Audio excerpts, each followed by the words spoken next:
Oh, I've got some news on Stargate. Do you want it? Let's jump. Let's do it. I haven't confirmed it though, so it's not. We'll have to put it directly in rumor category. I've had this from one person. I don't know them great, and I'm trying to get somebody else to sort of tell me what's going on. So it's very much like rumor. Awooga. You know, we said we wanted Brad Wright back, but if we didn't get Brad Wright, Mark Fergus was okay. Right. Yeah. So Mark Fergus and Hawk Ostby and Penguin and Parker pulled out of God of War. Ronald E. Moore went in. But Sony would really went out of their way to say how much they loved the scripts and stuff and the work that Mark Fergus had done and blah, blah, blah. What this chap has told me that is completely unconfirmed is that actually Penguin and Parker had to be removed from God of War because they have got a deal in principle to basically produce Stargate for Amazon in association with Sony. And it would be a similar deal if it gets finalized. Yeah. It would be a similar deal to for them. All right. And then CBS Studios is the partner and everything is filmed at CBS Studios. It would be a similar deal. So Penguin and Parker they would show run, they would be the production partner. It would be filmed at Sony, so it would be filmed out of Culver Studios. Okay. And Amazon will just pay them a fee, basically. They would basically Penguin and Parker would be buying the license on a rental agreement. And I'm told that it's pretty much, well, this guy reckons anyway, but I need to get a bit more info on it really. But this guy reckons it's pretty much a done deal. It's far enough that Penguin and Parker asked to come out of God of War so that they could do Stargate. So let's see. So that it would be filmed at Culver City Studios. Yeah. So we'll see. Well, it's a developing story. It kind of makes sense what there's still that Sony connection. It's the people we would want to do it. What it includes Hawk Ostby as well? Yeah, it'd be Penguin and Parker, so it's Mark Fergus, Hawk Ostby, and they've hired quite a big team to work on God of War. So apparently they've got it was pretty much just them, but now they've got offices and actually a few people that work there. So it would be sort of the next step in that. But I mean, if it's anything like the Star Trek deal, Paramount paid Secret Hideout it was 250 million or something for the initial sort of agreement. Because normally it's the other way around. What a company would do is they would pay Amazon a fee, and then Amazon they would produce to buy the project off them, but then they can do whatever they want with it. What Paramount did was it's sort of the other way around, is to control, so they've still got an element of control sort of thing.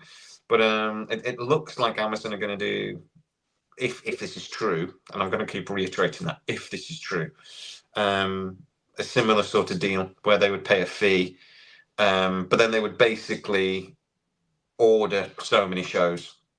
So it would be, right, you pay us this, but you've got to deliver this sort of thing. So yeah, I have to wait and see how that develops.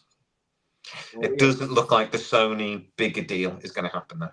Oh, really? It sounds like, I think we said when we did it, I basically said what I was told at the time was they sort of had this smaller deal in mind where we're going to rent some studio space off you, do this, and then somebody sort of said, well, what about this, and suggested this big cooperation deal, multi-billion-dollar movie deal. And even the guy at the time said the chances are by the time they go, we'll get something in between. And it looks like that's more likely what's going to happen. It'll be some friendly relationship. There'll be some movie deals and things. And some more boys stuff will be things. And then but they'll be, but they cooperate quite closely, Sony and Amazon already. So I think we'll just see that shored up a little bit more in the next 12 months or so. But it won't be the big partnership deal that they were talking about at one point. Is it safe for me to just go out of my seat yet, or should I wait a couple of days? Because Amazon, you have 2 days. 2 days to make it a 2024 announcement. According to Jay, you got about 5 to make it a Christmas announcement. If you make it before January 3rd. When I said it would be agreed around Christmas, I did say though that Could be after.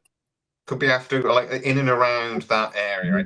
What I was told was they want to make a decision around Christmas time, but don't expect anything to be. It won't get announced. Even if once they made a decision, we might hear whispers, but we won't hear it. It won't get announced for a couple months. All the dots are, I's are dotted, T's are crossed, and Amazon do everything. So I was thinking about this the other day. God of War we know about, but we only know about it because they've got a deal with, is it Workshop Games? We're moaning that they haven't announced anything on Stargate for 3 years.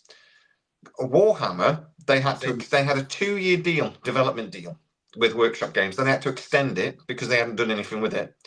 So they've had to extend the deal so that they can continue. And then now the development work has been like officially announced. It's gone into development. So that's been over 2 years. And God of War was announced that it was going into development 2.5 years ago. Amazon are the slowest moving company on the planet Earth. So we were that like, oh well, God, we're still waiting 3 years after Stargate. And I'm like, we're waiting. Everything they do takes forever. But anyway. All jokes aside, one way or another, just give Chris Judge a job. You're just holding Chris Judge's jobs back at this point. You start getting God of War. Just give the man a job. Yeah.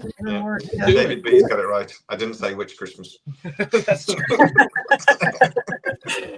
Christmas 2030. Hopefully not. Knocking on wood. It's like when Microsoft are releasing a new software thing, isn't it? It's going to be out by January. It's going to be out by August. It's going to be out by next summer. It's going to be out when we're bloody ready.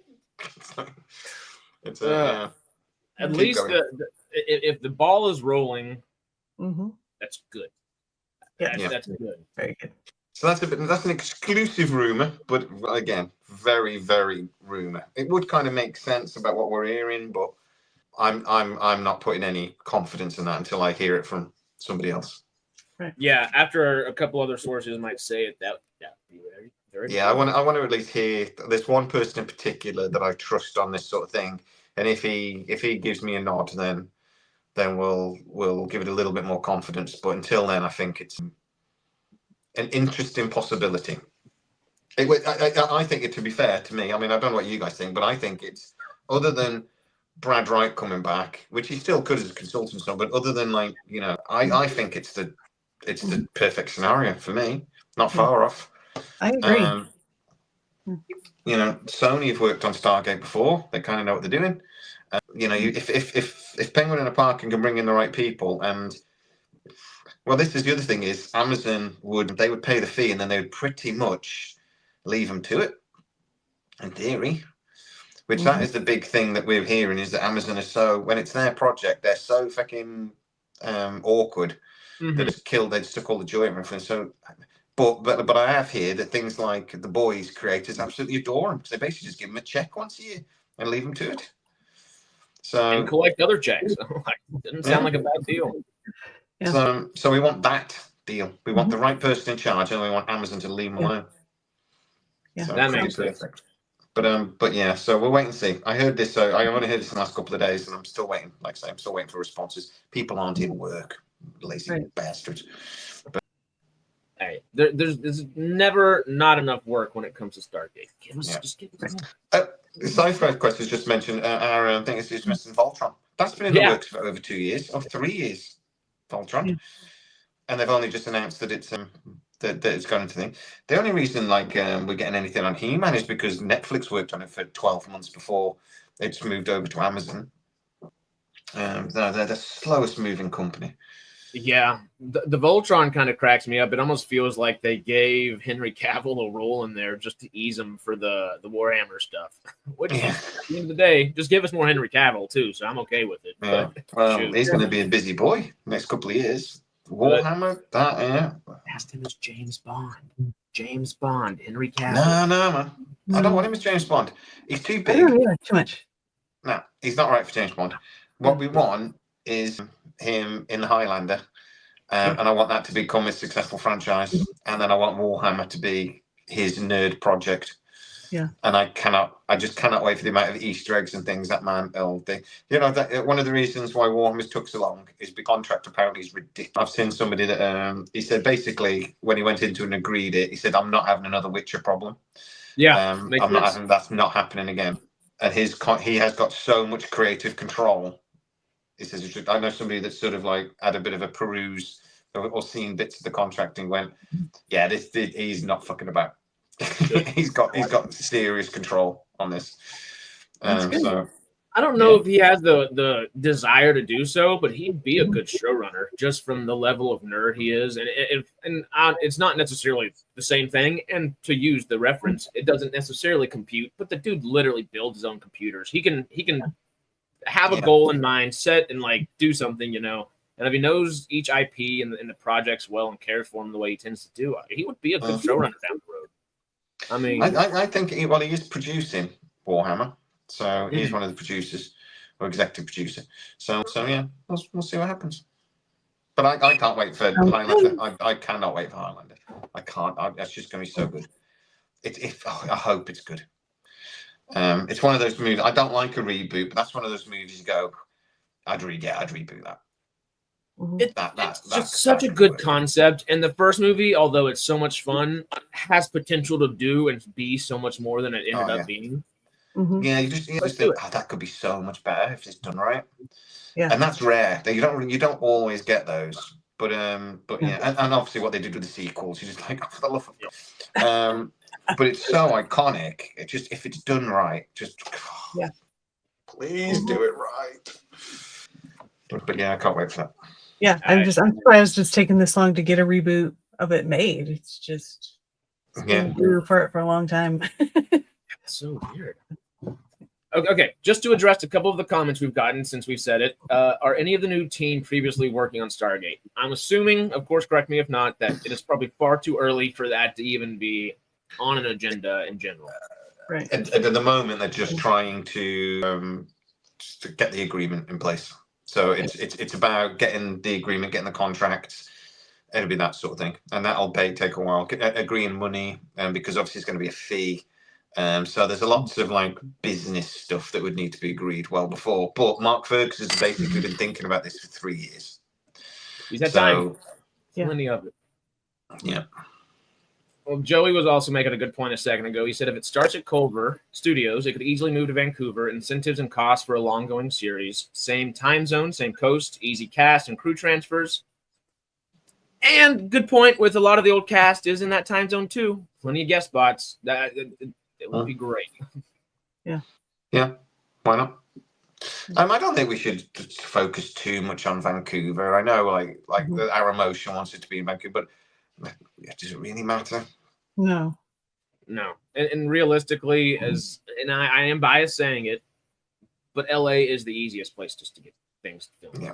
And it depends what they make in the end. They might do a prequel or do something else, and in which case they're not going to want soggy forests to run around it necessarily. We don't know. We have no idea what Mark Ferguson's thinking of doing yet, do we? So it's actually going to be on site in Antarctica the entire time. Yeah, exactly. Entire time. Just like Continuum. Yeah. Monk did ask if they come to an agreement, will we get anything at Comic-Con? Hopefully. Ooh. Could be likely. That's more likely because it'd be 6 months down the line. Mm-hmm. Yeah. Give time to crease out the wrinkles and everything else. Well, if they're at the point now where they're trying to put the contracts together, and I don't know enough detail about this. So the point is, I don't know. Was Mark Ferguson, Hawk Osby talking about this? Because obviously we heard about Sony a couple of months ago now. We don't know. Was Mark Ferguson involved then? Is this because it's going back? We don't know. All we really heard was Sony talking about this big project, this big sort of like collaboration, and they wanted Stargate as part of it. That's really all we were told. So is it that Mark Ferguson, because obviously he's got close connections with Sony, because that's what. So I think we can assume if what we're saying is what we're being told is right, this goes back at least 6 months because Mark Ferguson and Hawk Osby would have had to have gone to Sony to say, we'd like out of Warhammer because we want to do Stargate. And they'd have to have gone, that's a good idea. Warhammer's getting a bit it's getting a bit stagnant. So actually, this could work out all round. Ronald D. Moore was available. He'd love to, this could. So that wouldn't be a quick conversation. That would probably take months to dance around, sort of thing. So even this could go back even a year or more, for all we know. Well, it's simply for we need to find out a bit more. of it. We need to see what we can find out. Sounds all promising, though. It does. I like the inklings of it.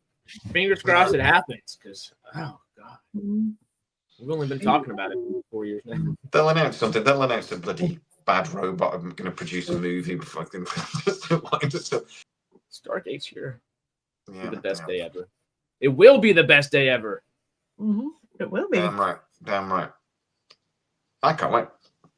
And then they tell us it's a hard reboot and Bad Robot are doing it. Or J.J. Abrams is come out of retirement to do it, and then we shoot ourselves in the face. I would take my bottle, smash it on the table, and glass myself.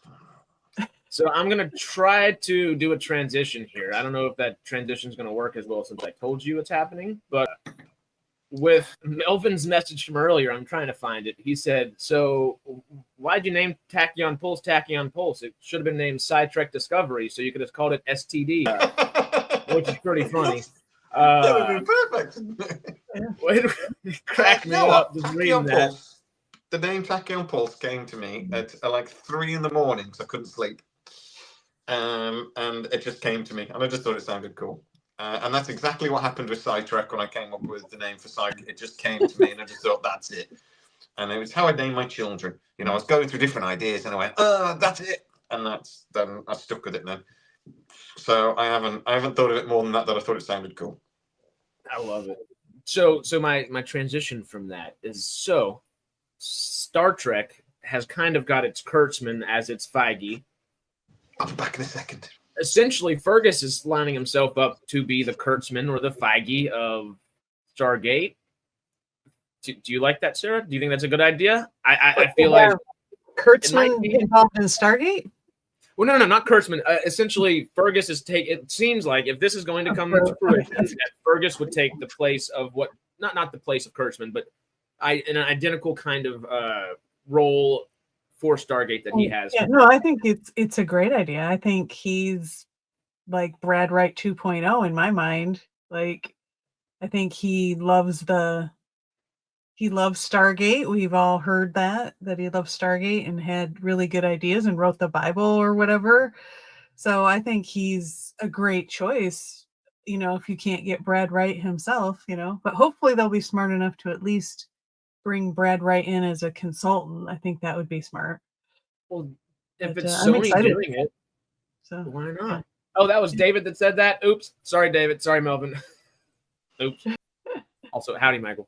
But I guess we were just saying, Jay, that essentially it seems like if this comes to fruition, Fergus would have a similar role that Kurtzman has for Star Trek for Stargate, which kind of makes there's a lot of parallels.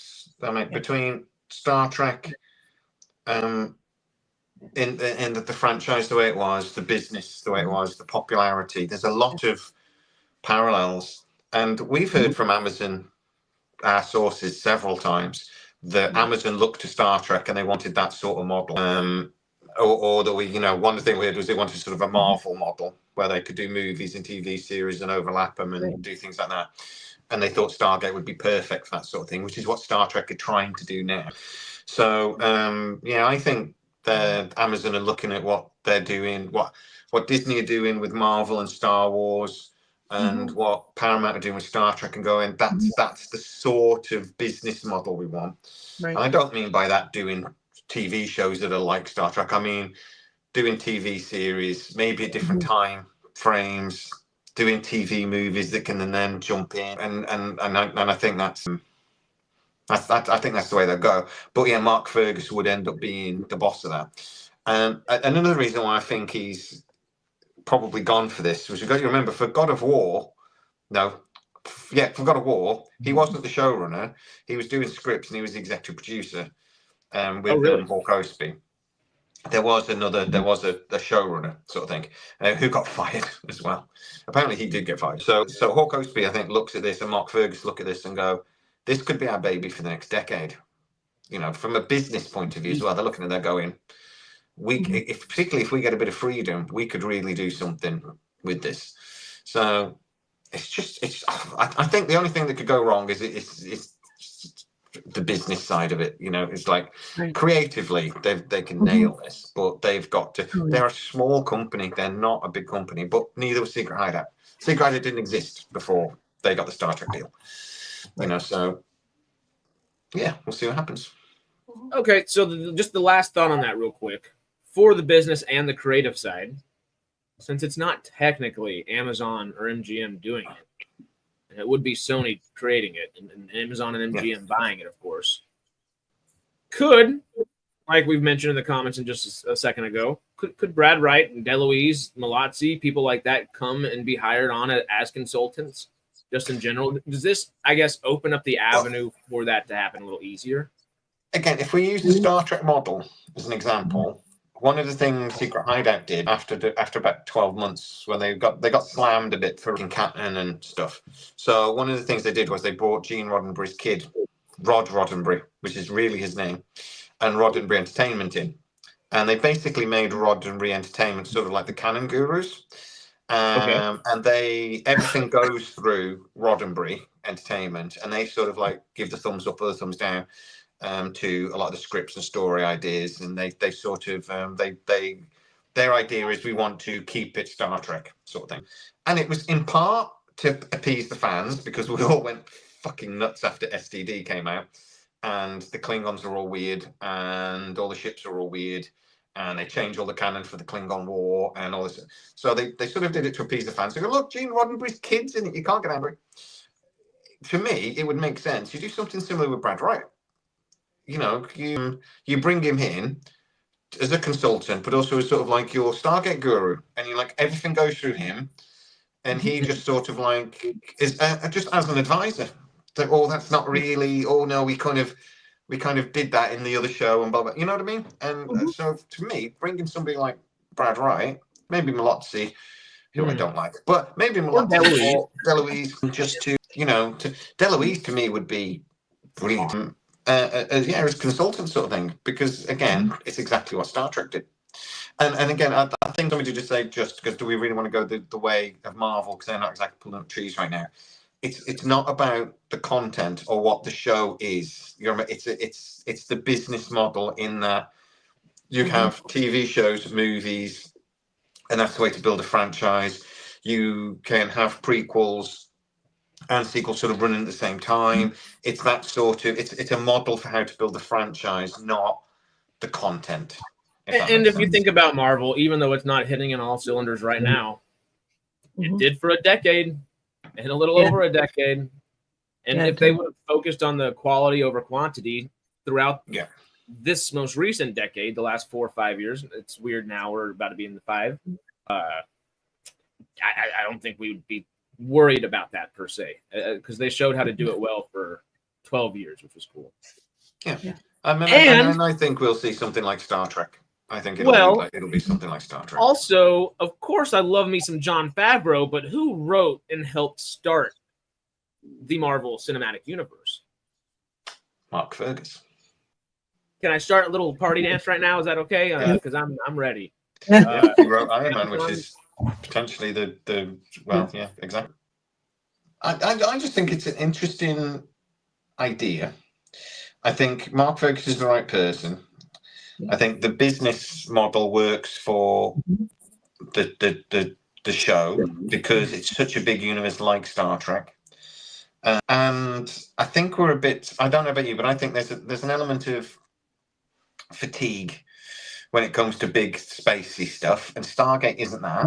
Or doesn't have to be. It can have a bit of that and a bit of, thing. Right. I just think if Amazon have got any bloody sense anyway, and they let Mark Fergus do what he is good at, we could get something that it will be different to SG-1. It will be different to Universe. It will be different to, it will be Mark Fergus's Stargate. It will be different, and we have to get that into our heads early, because you're only going to be disappointed if you expect SG-1. You're going to be. Yeah. It's going to be, TV audiences are a little bit different than we were 30 years ago. Expectations are different, and blah blah blah. So I mean, but I just think Stargate is one of those things that it has the potential to fit the here and now better than Star Trek does. The only concern I've got is that Stargate sort of almost celebrated the military. Yeah. And I'm not sure a studio would want to do that right now. Or I think that might be, how do we do that? But I would say Stargate was already doing that, because it was already bringing in civilian oversight, and it was already sort of like putting the military on the back burner, sort of thing, on the back seat almost, and whatever. So even that's not really a concern. At a certain point, it almost just became like the military was the framing thing for an episode, or for the story overall. Right. Yeah. Mm-hmm. And I mean, and even if you had a writer that, I don't think they would, because I've never seen anything in Mark Fergus's thing to say that he's woke, or, but even if they wanted to do things like, you know, talk about transgender issues or anything like that, right? Stargate, exactly the same as Star Trek, has got loads of different ways you could do that easily without it being in your face, because it can comment on all sorts, and also. I want to see a show. Then my problem is Amazon, I think, are a little bit more Republican side than Democrat side. Right. So they lean a little bit more that way as a business. They're a little closer to the Republican side, which is not a bad thing. Don't get me wrong. But what I wouldn't want to see is we're going into 4 years of Trump again, and it is going to be divisive. It is going to be a little bit. There might be a little bit of turmoil. I don't want to see this used as a show to bash Trump with, or bash the Republicans with. But I don't want to see a political commentary. Oh no, we were just saying it's going to be a little bit of turmoil. That's what we're saying. Yeah. Oh no, there is going to be turmoil, because that man is an idiot. But there'll be plenty. It should be fun. But I tell you what, the next 4 years are going to be bloody interesting, if not one way or another. Yeah, I don't. We are going to see TV shows that don't subtly bash Trump. We've already seen a few. And I don't want to see that. Don't need it. Well, okay, just to jump on that military thing, Joey did just bring up a good point. Well, and also, too, that your point right there is maybe that means Amazon's not as opposed to making something a little more military focused, you know? Maybe there would be, they might be more okay with it for the middle America aspect of it, try to grab that Yellowstone demographic to some degree. But Joey I think Hollywood is leaning back that way. There is a reaction to the anti-woke thing. Disney are definitely, we talk about Doctor Who in a minute. Disney are like, Jesus Christ, everything we do, we've got to go the other way. We've got to get this stigma away from us, sort of thing. And Amazon have always been willing to be a bit braver, I think, with a lot of the stuff they do. Even if it has got, I mean, The Boys is gross. Perfect example. I mean, even that's got, some people will point to that and say it's woke. In that some of the stuff it talks about sometimes, but it's really not, and it is quite political when you scratch the surface of it, sort of thing. Kripke calls it woke. The creator calls it woke. He's like, I'm trying to lean into that, but do it well, and for the most part, he does. You know, maybe last season might not have been as great, but typically, I think it's good that it sort of does both sides of an argument as well. And that's you decide, sort of thing, because it's it does sort of like go Nazis and things like this, which is maybe an extreme left wing sort of thing. But it does it in a way that's sort of like still good versus evil.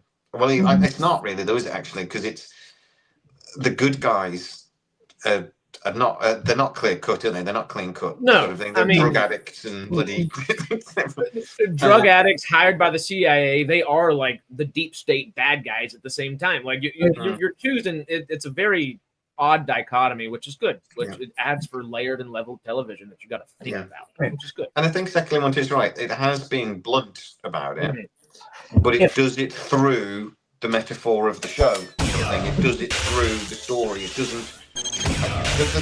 For me, I remember there's a Star Trek. It was Picard season episode 2 and 7 of 9 and the other character. They're walking through a back alley and they basically just stop and do a 2-minute commentary about racism, and then they carry on.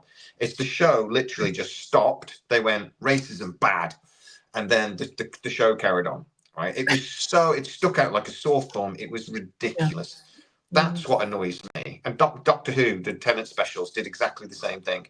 They made a point about transgender issues, which is transgender rights, which is something I thoroughly support and agree with. But then they did it again, and then they did it again, and then they sort of stopped the show to make another point about Doctor Who isn't a male or a female or whatever. And I'm like, yeah, okay, you've told us. Thank you. Can we move on with the story now? Sort of thing. And that's what annoys me. I don't mind a show being political and a show making you stop and think, because that's what sci-fi does. It's what it should do. I just don't. I just don't want it to actually be like a political broadcast. I'll watch politics if I want that. Oh yeah. Yeah. Well, like, Hey, Tony.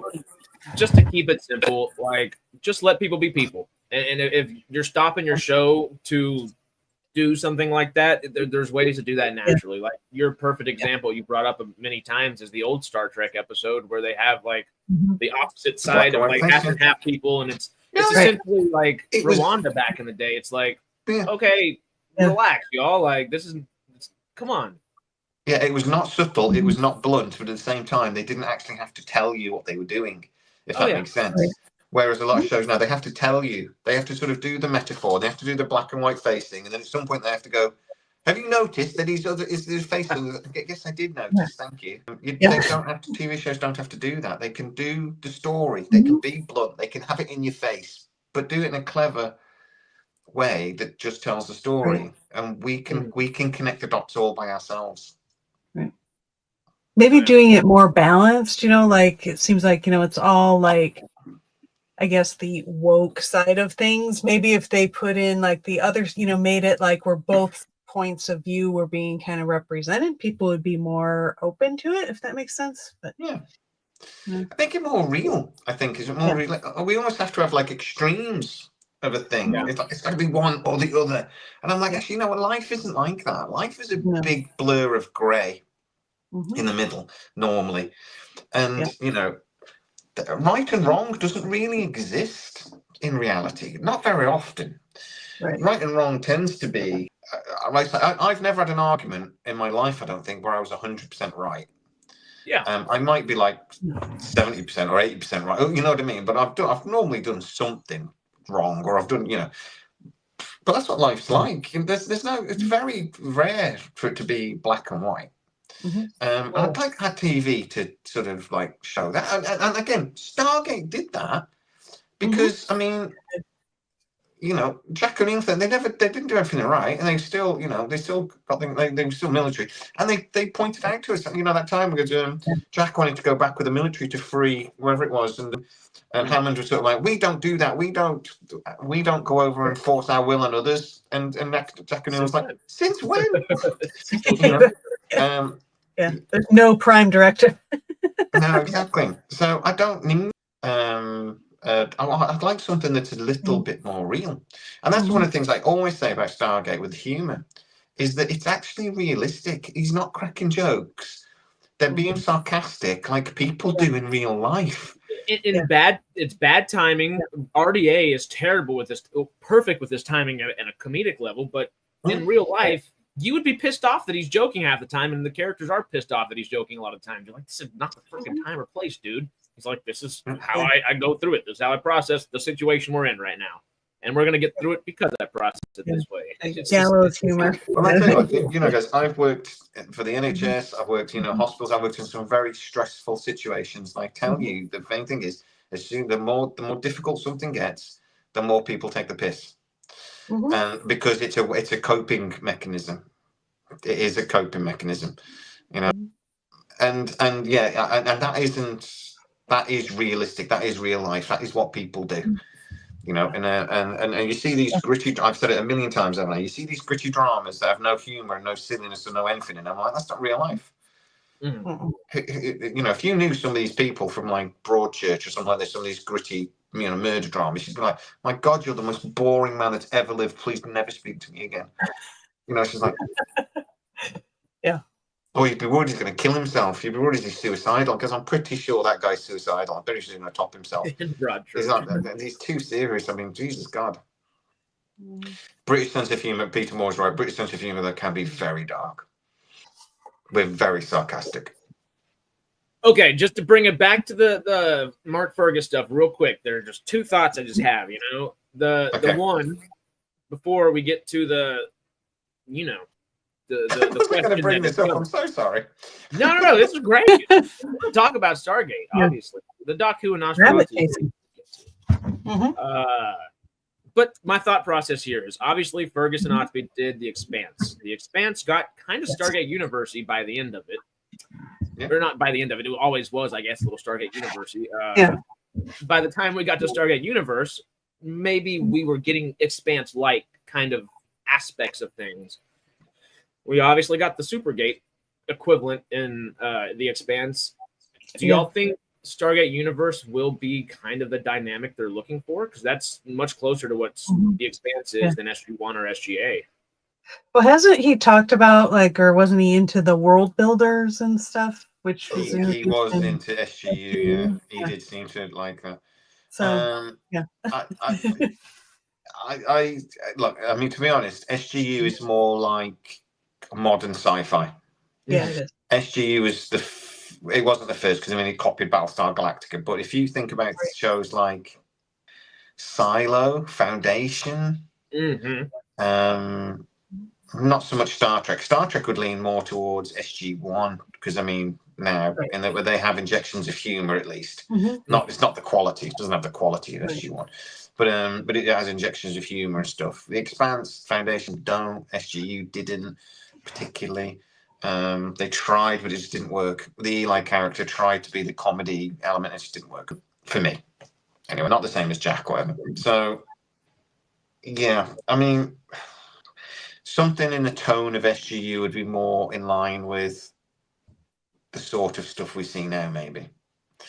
Right. So yeah, who knows? And I tell you what, SGU, you do a video on SGU, you'll get a bunch of people saying they hate it, and you'll get a bunch of people saying it was the best Stargate. I love it. I watch it every couple of years. It's amazing. But you got to remember as well. I mean, think about everything that Mark Fergus has done over the years. He has a dry, quite sarcastic sense of humor. He wrote Iron Man, for God's sake. Iron Man in The Expanse has some. There was a lot of dark humor in The Expanse. Bobby is funny in The Expanse. She's hilarious in The Expanse. She's one of my favorite characters. But it was done in a realistic way, which is what we want. We don't want them telling jokes. We don't want them, we want humor, like taking it, So yeah. But I have absolutely no concerns. If this deal comes off, and this is true, I have absolutely no concerns about Mark Fergus doing this. It feels like best case scenario. Yeah. Which, with that thought process, here's that final thought. If this comes to fruition, of course, there's the big if that dangles over it. But if it does, hard reboot or continuation? What do you think is more likely? Because they obviously love Stargate. They could reboot it and do really well with it. And if anybody were to do it, it'd kind of be the people that would be great to do it. But they love the original Stargate. So do y'all have thoughts about where they might be? I would like a continuation. And I would think that's probably what he's leaning towards. Maybe they'll just start it, kind of real continuation at first, and then kind of diverge from that into more of its own thing and get away from the original, but somehow create that bridge between the old and the new. I think would be good. Like soft rebooty. Yeah. Okay. That makes sense to me. Got to remember as well, though, that from a very good source that I've been told that Amazon are accepting pitches for Stargate in the new year. So we don't forget, and that was a really good source. So Yeah. I don't think we should. I don't think this is a done deal. Right. Okay. If we're following me, but Mhm. I think if Mark Fergus was to do this, I think it would be a continuation because that's what he's worked on for 3 years. Hard continuation. There I you love go. Yeah.